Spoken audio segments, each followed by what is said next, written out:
বাংলাদেশের সাথে সমস্ত ধরনের বাণিজ্য বন্ধের সিদ্ধান্ত আসামের করিমগঞ্জ জেলা তথা বর্তমান শ্রীভূমি জেলা আমদানি রপ্তানি সংস্থার। আগামীকাল থেকে ভারত বাংলাদেশের মধ্যে কোনো পণ্য আমদানি রপ্তানি হবে না। বাংলাদেশের চলমান বিশৃঙ্খল ঘটনা প্রবাহের পরিপ্রেক্ষিতে কঠোর সিদ্ধান্ত গ্রহণ। বাংলাদেশের সঙ্গে সব ধরনের বাণিজ্য স্থগিত করার সিদ্ধান্ত নিয়েছে বরাকের করিমগঞ্জ জেলা তথা বর্তমান শ্রীভূমি জেলার আমদানি ও রপ্তানি বোর্ড।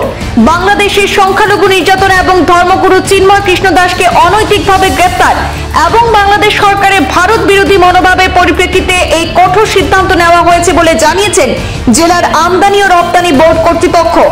এই সিদ্ধান্তের ফলে আগামীকাল থেকে ভারত থেকে বাংলাদেশে কোনো পণ্য রপ্তানি করা হবে না এবং বাংলাদেশ থেকে ভারতেও কোনো পণ্য আমদানি করা হবে না বলে জানিয়ে দিয়েছেন বোর্ড সদস্যরা।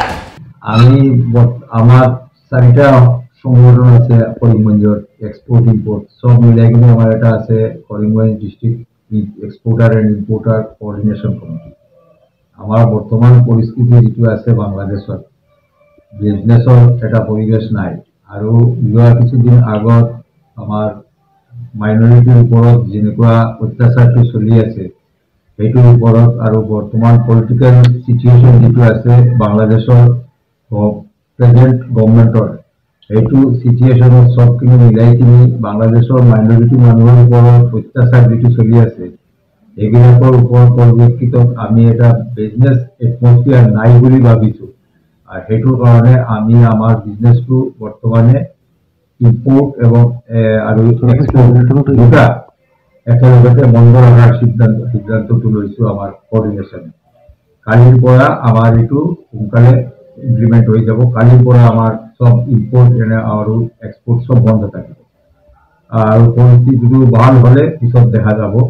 বৰ্তমানৰ যিটো পৰিস্থিতি আছে বাংলাদেশৰ অশান্ত পৰিস্থিতি এইটোৰ কাৰণে বাংলাদেশৰ মাইনৰিটিৰ ওপৰত যিটো অত্যাচাৰ চলি আছে এনে এটা মানে পলিটিকেল সিচুৱেশ্যন বেয়া আছে এইটোৰ পৰিপ্ৰেক্ষিতত আমি এইটো সিদ্ধান্ত লৈছো যে অহাকালিৰ পৰা আমি এক্সপোৰ্ট এবং ইম্পোৰ্ট দুটাই বন্ধ ৰাখিম।